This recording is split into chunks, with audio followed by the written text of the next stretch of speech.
words matter. Words have a tremendous amount of power to harm or to do good. I think about some of the hurtful words that I've received in my life and how I still carry those with me, but I also still carry the compliments and the encouragement at the same time. So we cannot underestimate the power of words. And really reaching out when someone does something that you're like, wow, it doesn't matter if you don't know them, right?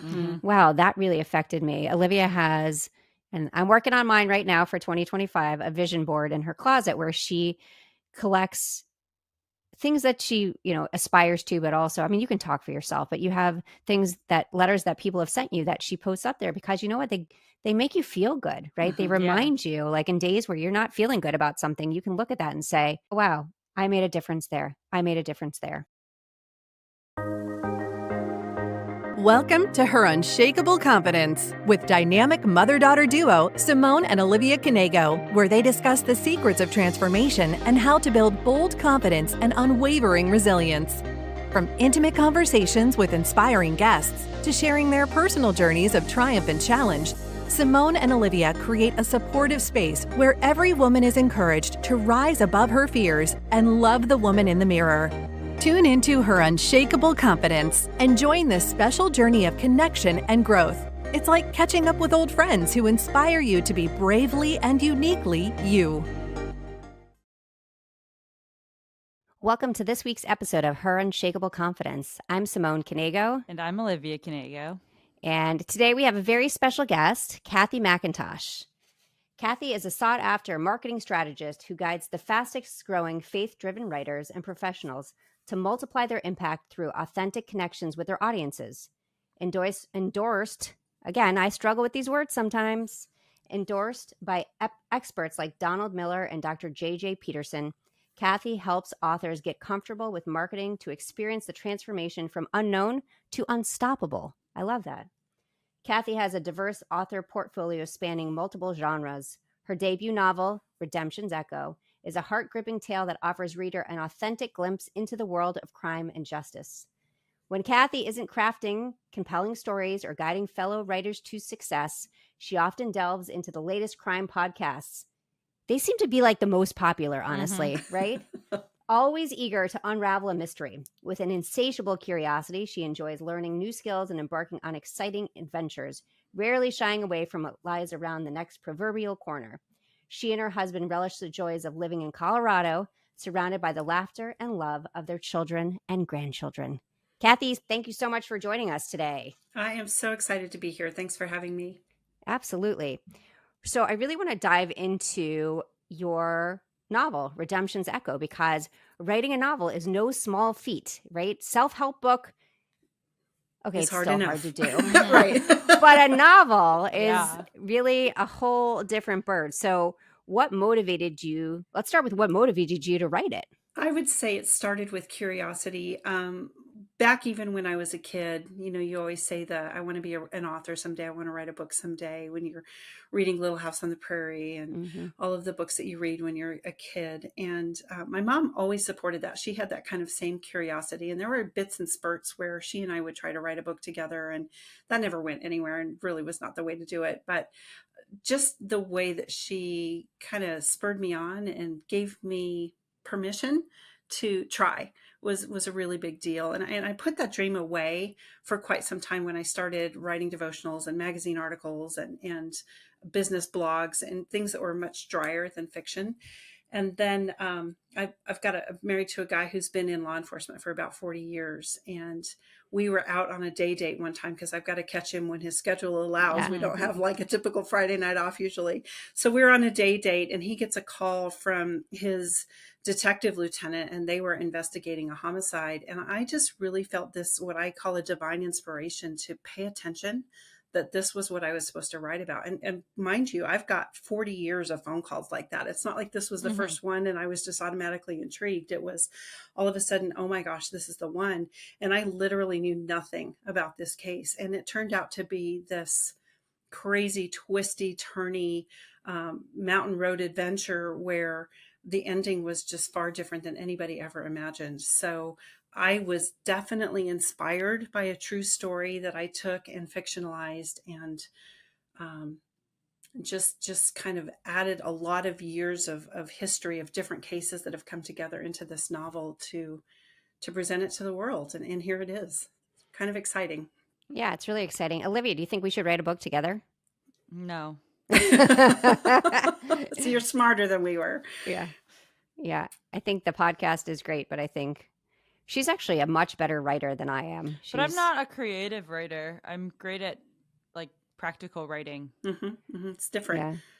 I think the creative writing is really hard. And I really give you credit for jumping into a novel, because I think about stories inside my head all the time, but to be able to really follow through, go from A to Z with all parts of the story and keep the reader interested is really a big feat.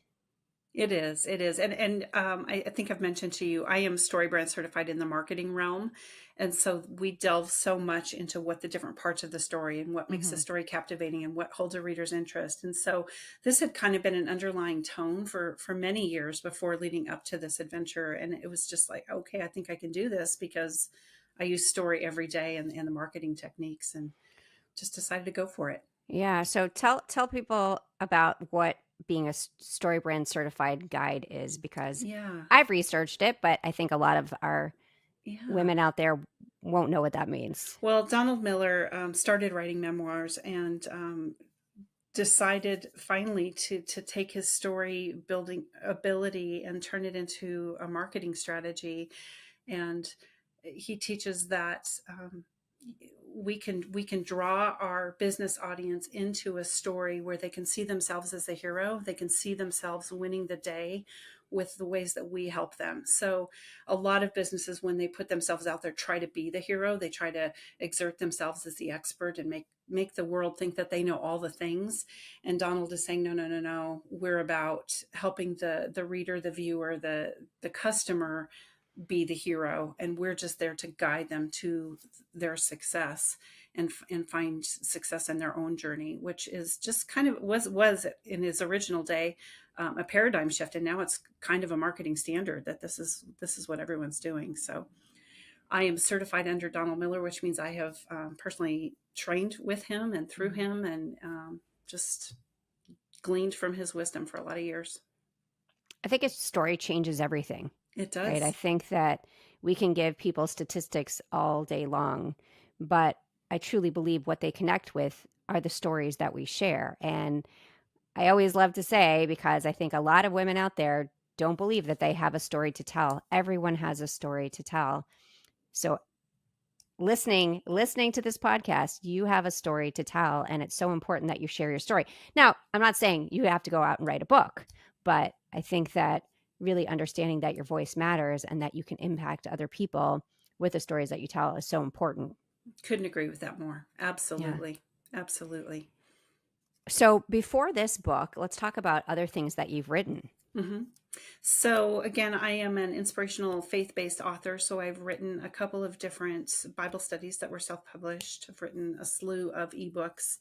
And I wrote a business building book with a team from Fort Worth, Texas, that really speaks to nonprofits and how to get donors that last and how to attract the right donors to a nonprofit organization. So it's all over the board.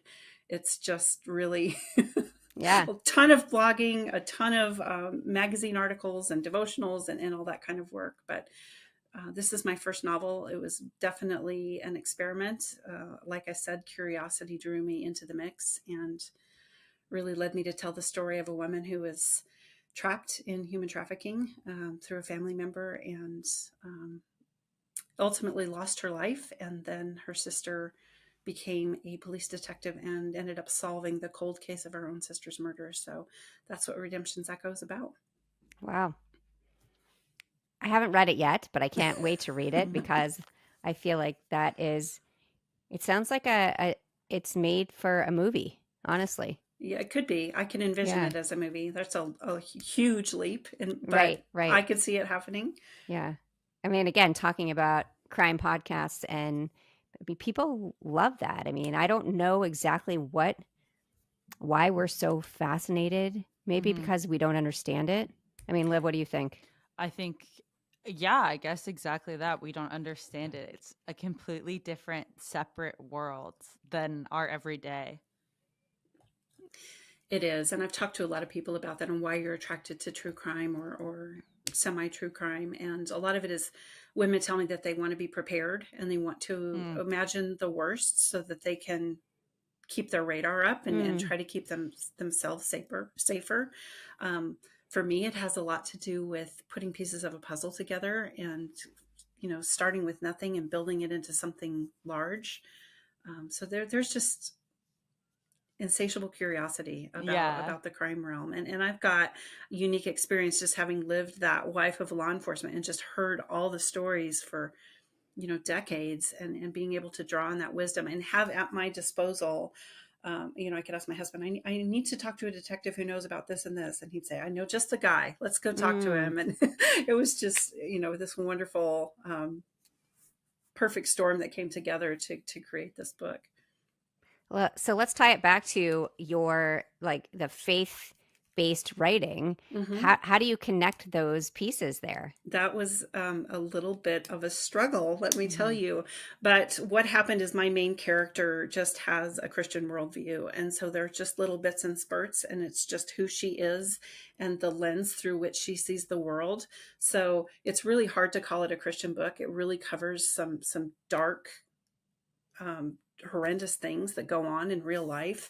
And it's just seeing crime through the eyes of someone who really follows hard after God and understands that even when horrible things happen, he's still in the mix and he's still good. And that's kind of an underlying message of it, but not the prominent message of the book. So it was a little bit tough to juggle, but finally just decided, let's just do it as our family would do it and navigate it the way that the people I see navigate. And that's where we land. Let's talk about marketing, because writing a book is very hard. Marketing a book is even Harder. more difficult. Yes. Yes, it is. So what tips do you have? What suggestions do you have? What has been successful for you and what has not been successful for you? Sure. Social media has been a little less successful than I thought it might be. Mhm. I've really relied on my email list and honestly my personal contacts. So for me personally, because there is such a heavy law enforcement influence on this book, going to the law enforcement community and saying, hey, I wrote this book, I really intended to, put all of you in a good light and make you look out to be the heroes that you are. Mhm. That spurred some interest in that community. But I also feel that, again, relying on that email list and the relationships that you build online, as opposed to just broadcasting it out to a slew of strangers, makes all the difference. When we can be authentic and have connection and conversation instead of just advertisement, and you interrupt people where they are, and it's kind of annoying, they just want to shoo you away. But building the relationships is a much more effective way to market a book like this, and then allow one person who's read it and enjoy it to share it with his or her group of people, and then it starts to multiply and get bigger and bigger and bigger. We talk about social media a lot on this podcast, and there's good and bad about Yes. it, right? Yes. And I have definitely found that you can put out the most amazing content and you're controlled by the algorithm, Yeah. or We certainly are.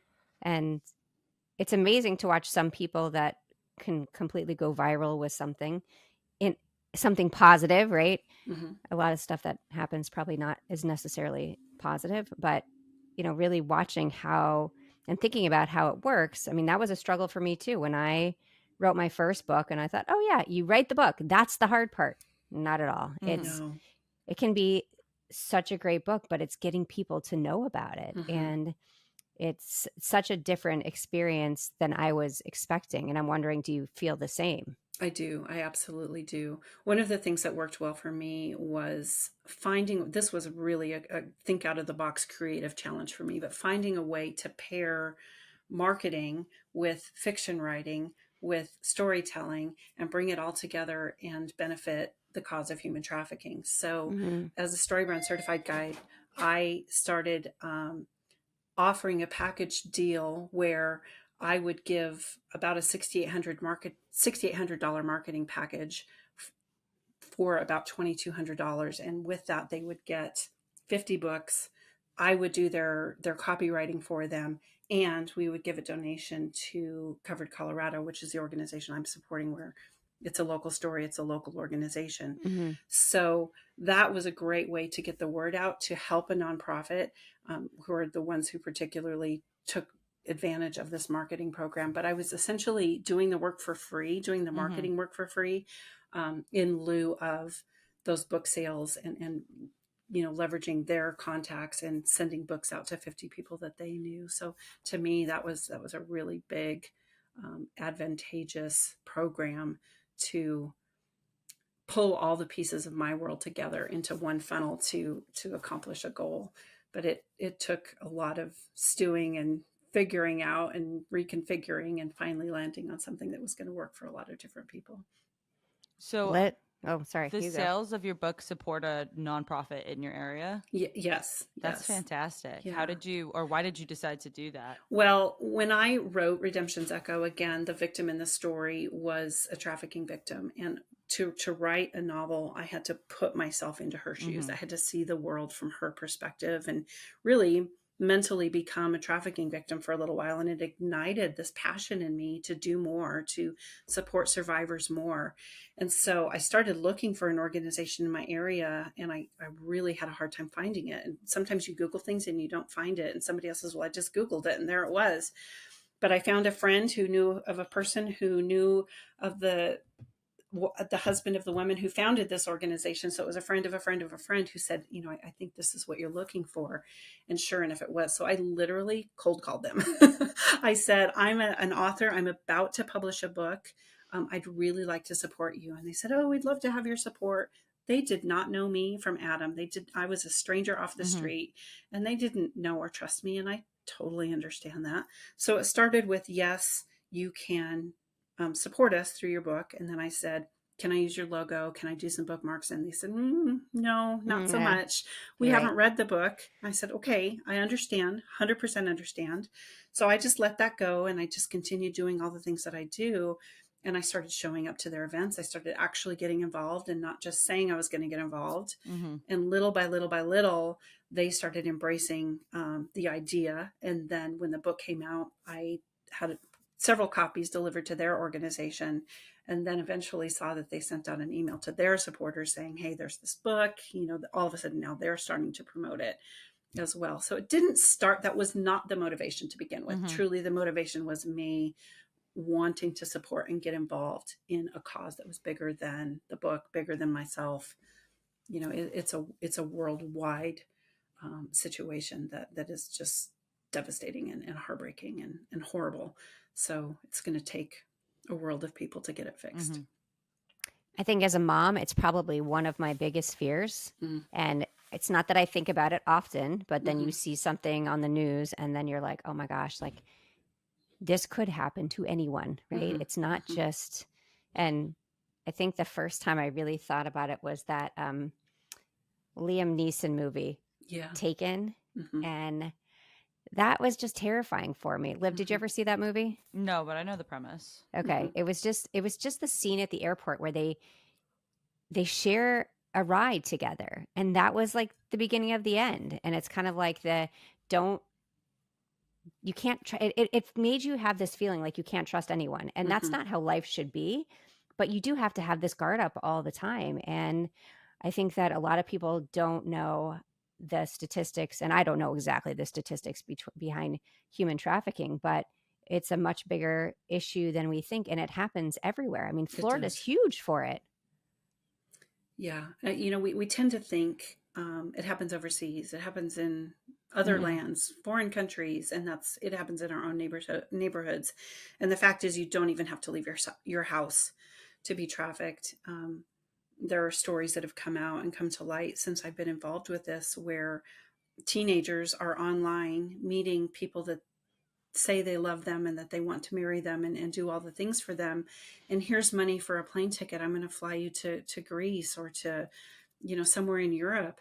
And the girls are literally on their way to the airport to get on the plane to go into this trafficking situation. And the parents call the police and say, she's gone and this is what's on her computer, and the FBI is involved, and now they're tracking this girl, and there's times when they're rescued right there at the airport, and no, you can't do this, and this is not the way to go, and there's times when the rescue doesn't happen, and off they go and never to be seen again, and it's heartbreaking and terrifying, and we cannot be too careful. We can't.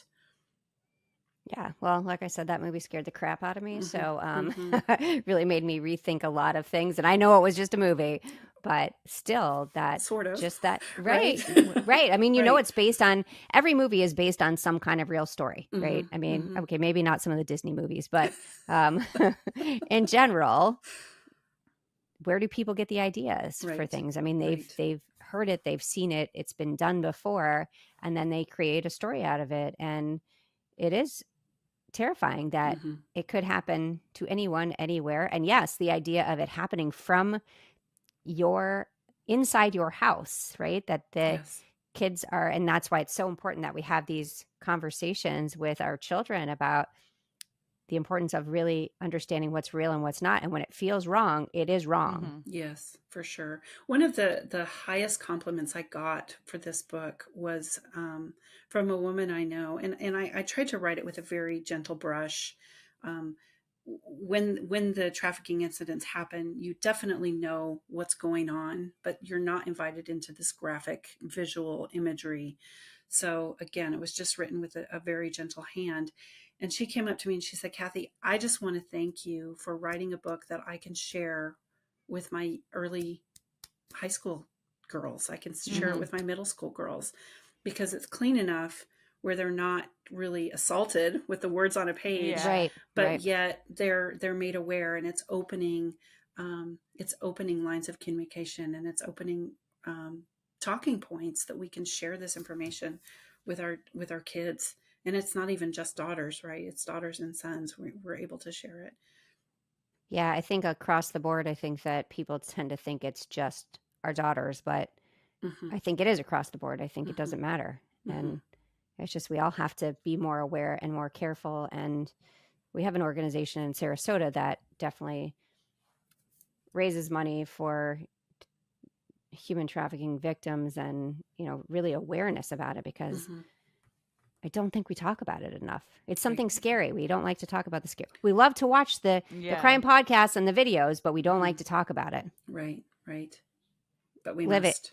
must. Is there, like, think about, like, with your friend group, do you guys, I mean, I know when you guys go out, you always stay together, but, like, has it ever been a conversation like this is a concern? Um, I mean, yeah, I guess like it's kind of just one of those things that's an inherent concern that you just don't speak about, and that's why you do everything as groups of people, and you don't go off by yourself, and you don't go off with the strange guy or girl offering you something. Um, I mean, being in Nashville, it's like a very big concern. Uh, it's a bigger city for that kind Hmm. of trafficking.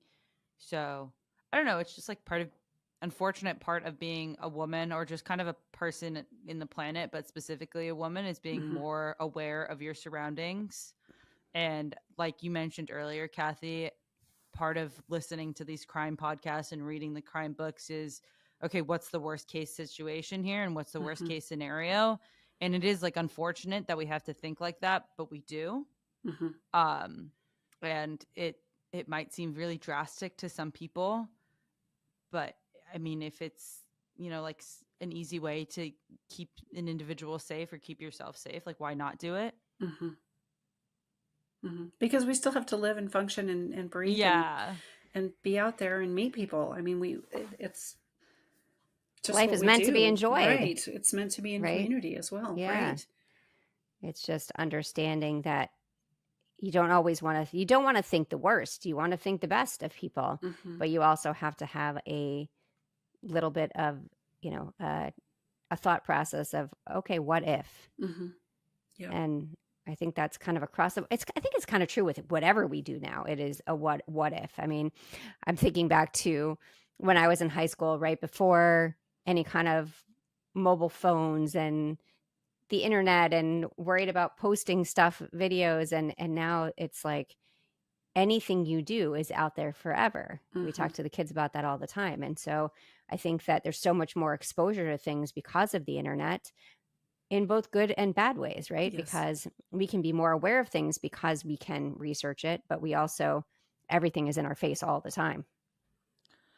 What was more challenging for you? The actual writing of the content, or I guess writing the structure and, you know, making sure all of the pieces go together? Because obviously the content of your book is in some aspect gruesome. Mm-hmm. It was the structure for sure, and Mm-hmm. making sure that the flow was correct. And it took me about 7 years to write this book, Oh, wow. Okay. and about, I would say, 5.5 years of that was contemplating the plot line and just trying to get to a point to where it could be realistic and it could really happen like this. And, a lot of banter back and forth with my husband, and, what about this, and tossing ideas around, and no, that could never happen because of this or that, or so that part took the most time. And I feel like it was the most challenging. When I sat down and literally started writing, it was more about finding a rhythm in my day. So I Mm-hmm. would do my work all day long, and then I would end about 3 or 4 o'clock, and then write until my husband got home. And then I'd cook dinner and put the stuff away. But it was just this really dedicated time of this is when I know I'm going to write. And once my fingers were on the keyboard, it really felt like it was natural because that firm outline was in place, Mm-hmm. and I knew where the story was going to go. But there were also times that I would be writing and literally an idea would just like magically come out of my fingers. Like I did not see that coming. This was not something I saw. But, and having to weave that in and make sure all the loose ends were sewn into the pattern and made cohesive, right? So that was definitely the harder part for me. So the woman that this story was based on, Mm-hmm. does her family know that this story was based on her? No, I have no way to even contact her. It's, and again, so fictionalized that Mm-hmm. it's not, it doesn't even really represent her anymore. It Mm-hmm. represents elements of her story that came to be. There was some trafficking involved in her situation. I turned it into a family member. It's very, very different, but very much inspired by what she had gone through. And it's just heartbreaking to see the way her personal story panned out. Just super sad. And that's kind of the faith element too, is one of the questions as I was just watching this case unfold and be solved and see how it all panned out, is asking God, where were you when this Yeah. horrible, horrible stuff was going on? And it's not an easy question, but I really felt like that was the main question that I was supposed to explore, and one of the things that I tried to put into perspective. So the story is actually told mainly through the eyes of her sister. A big part of it's through the eyes of the victim. The rest of it's through the eyes of her sister, in an effort to show different perspectives from the same life, and how her existence made such a difference. And it will make a difference for generations, whether she's on the earth for a long time or a short time. She was here and she mattered, and her life made an impact. I think stories like this really make you think when we talk about religion, and we do have those questions. I mean, Mm-hmm. we're Jewish, Mm-hmm. but just in general thinking about, okay, when all these bad things are happening, how do we feel about God? How do we understand how to balance it? Right. Because I think a lot of times you feel like, well, okay, how could this even happen? How is this even possible? And I don't have the answer to that, No. but I just think that life is, right. I mean, we go through every day. We don't know what to expect, and that I think for a lot of people, when situations like this happen, they do lose their faith. For sure. And again, I haven't been through a situation like this, so Mm-hmm. I haven't really thought about it from that perspective, but I can understand that if you've gone through something like this, how difficult it is to keep your faith. Yes, absolutely. Absolutely. And, ultimately God is God, and he does not make the horrible things happen, but he is with us when they do happen. And that's my reconciliation. It's my human Mm-hmm. reconciliation of how this all comes together, that we are not alone when the bad things happen, and we have someone at our side. But we have sin in the world, and sin is sin. Yeah. And it, again, we look around and see all of the bad things that can happen, and it makes you think. It makes you like, okay, what are we doing wrong? What are we doing right? How do we move Right. forward? And so I think really a book like this makes you really think about that. And I love the connection to Christianity and faith. And let's talk a little bit more about the authors that you work with. So with StoryBrand, to really talk about, like, how do you help people? How do you coach them through what they want to put out in the world? Mm-hmm. Generally, I coach them. The main primary focus is your reader. If I'm talking to writers, your reader is the hero. You want to help them accomplish their goals through, especially when it's a nonfiction book, right? Mm-hmm. You've written a nonfiction work to help someone, so let's help them. Let's not make you the hero. Let's make them the hero of their own story and present you as the guide. And Donald Miller says all the time, we as the writers play the role of Yoda, to where we're helping Luke Skywalker find his way. We're saying, I'm several steps ahead of you, and I can help you help you avoid some of the mistakes I've made, so that you can have a faster, quicker, healthier journey to your ultimate destination. That's really the plot of it. And when we can talk to a reader in a way that helps them know that we understand the problems and the challenges that they face, because we've gone through them too, it gives us empathy, it gives us authority, and they can look to us and go, she gets me like nobody else. Mm-hmm. So our messaging is really about helping that reader feel like you have read their mail, you know what's going on in their head, and you can put words around things that they've only conceptually thought about. They've never had a way to describe those things. And now they see that you've put words on a page for them. They feel like somebody finally understands me like nobody else has. That's the ultimate goal in connecting with a reader.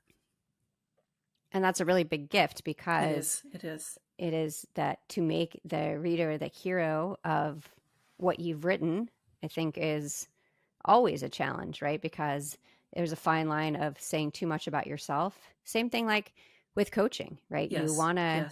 You want to be the listener, and then at times you feel like you really have to add something in because you know that it could be beneficial. Mm-hmm. So when you're talking about yourself. And so I think the same is true in storytelling, like telling a story about yourself, but being able to connect it back to the listener, to the reader, so that they can feel like, oh, I could see myself in that situation. Or if I did that, I could see that it would make a difference in my life. Yes, without question. And honestly, it's why we listen to podcasts like this. If you can help me with my confidence, it's probably because you've come from a place where you had to struggle with your confidence. Right. And it makes me feel understood and seen and heard. And yes, I'm going to listen because these ladies get me and they know exactly what I'm feeling. So let's switch gears now, because you brought up confidence. So let's talk a little bit about confidence. And really, let's start with what does confidence mean to you? Confidence to me means, and again, I come from a faith perspective, knowing that it's okay to be curious and to try new things and to fail forward. This is going to sound a little bit cliche, but it's okay to make mistakes publicly and know that I'm going to live through it. And it's going to make me stronger, and I can go do the next thing now because I learned from the last thing. That really adds to my confidence and the ability to say, yes, I'm going to try that. I'm going to go for it and just see what happens. It's embracing your failures. I think that we too often shy away. We think, oh my gosh, our fear of failure is so much greater than our desire to make a difference, that we don't know how to move forward. And I'm like, embrace those failures. That's how you learn. Like, yes. And I think today I was recording some videos and I was like, okay, these are kind of ridiculous, but you know what? I'm putting them out there, whatever, Good for you. know? And If 2 people watch them, great. If 200, even better. But Yes. it's how we have to do things, and I think that we shy away from that so often. And I look at, I don't know, Liv, I think that your generation is maybe a little bit better about it. I don't think you're as afraid to fail. Yeah, Are I guess. I don't think people in my generation, I don't know, think of failure in the same way. Um, like, I don't know, we didn't fail a lot as kids, which I guess is, some people say is a good thing, something people say is a bad thing. But I think now it does make my generation like a little bolder. Because, you're going to get a participation trophy no matter what. So might as well speak your mind. Yeah, but do you feel like it's still the case that you're going to get a participation? I mean, you're not getting one in law school, that's for sure. But I No, think, but I think like that mindset is still there. yeah, Like you're gonna find your people no matter what. You're gonna like there's I don't know. I feel like there's more of a safety net, whether that's just emotionally or mentally, or if there's physically, a community around you that people are my age are more willing to take leaps.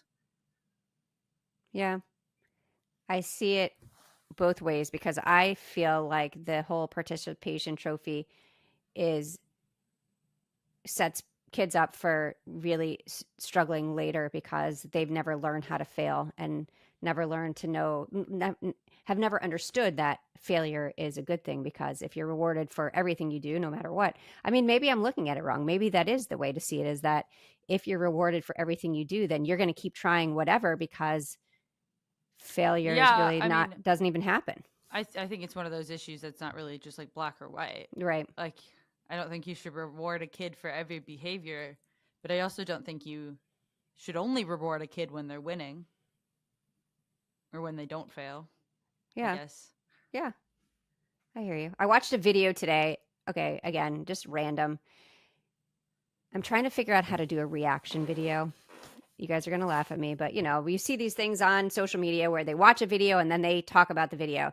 And a video I saw today was a woman, well, actually, I think both parents, they were in Walmart, and the girl just like, she's probably like 8 to 10 years old. She just started destroying everything and they just watched her do it. They like didn't do anything. She's like breaking bottles and throwing stuff all over the place. And it's like, okay, why? I don't understand. But Mm-hmm.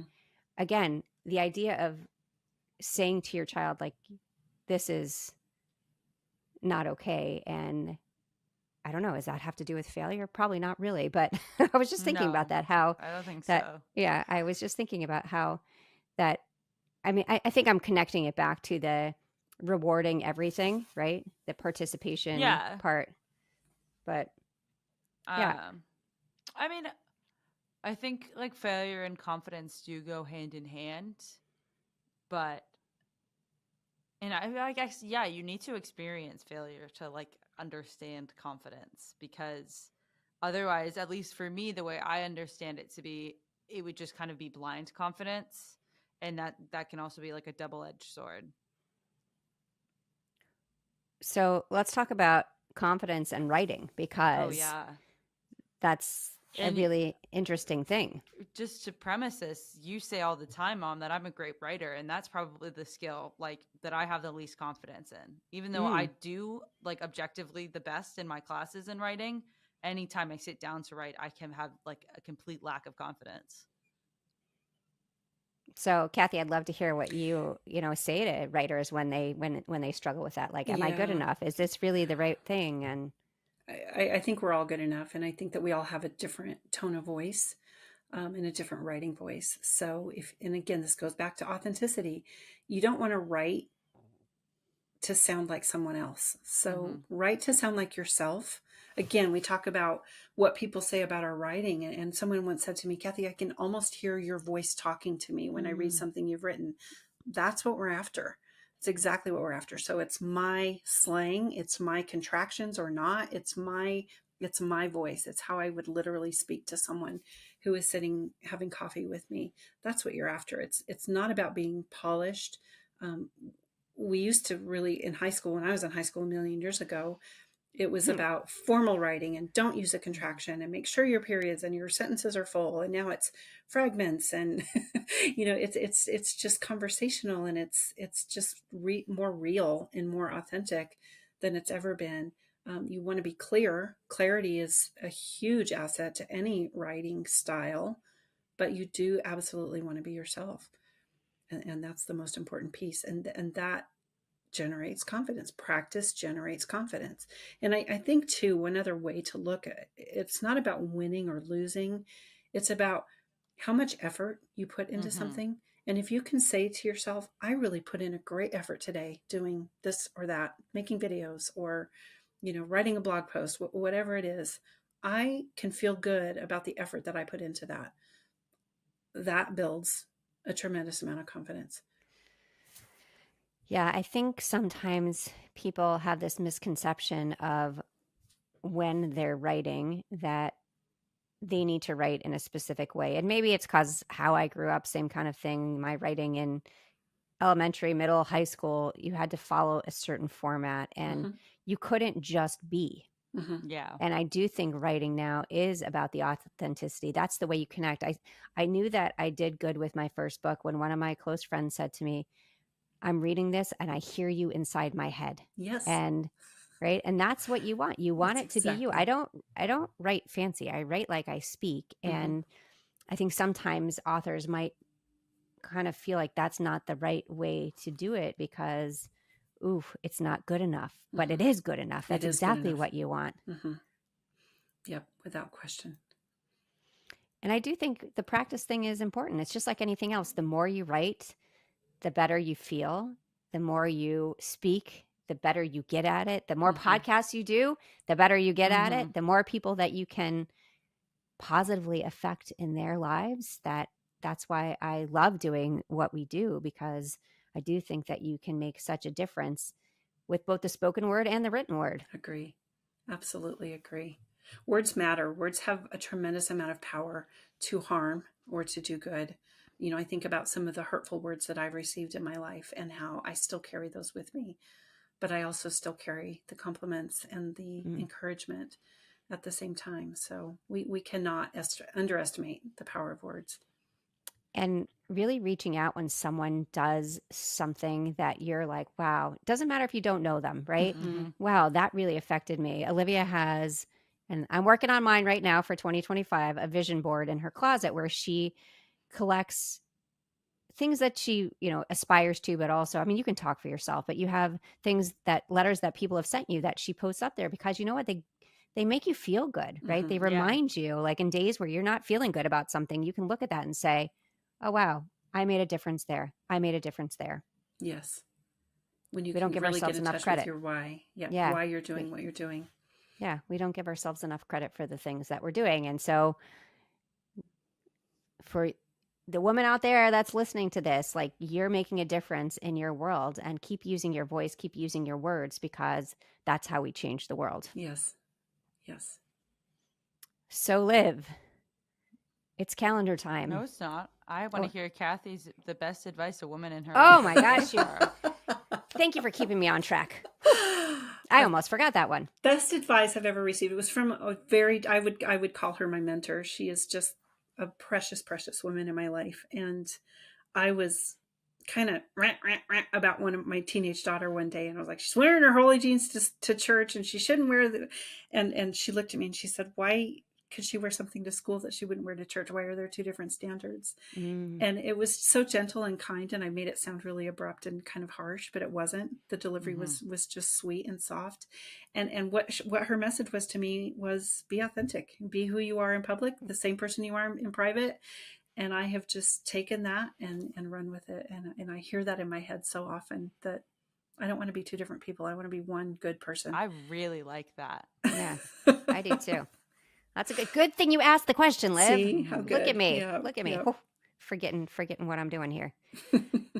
Okay, now, Liv, it's time for your calendar.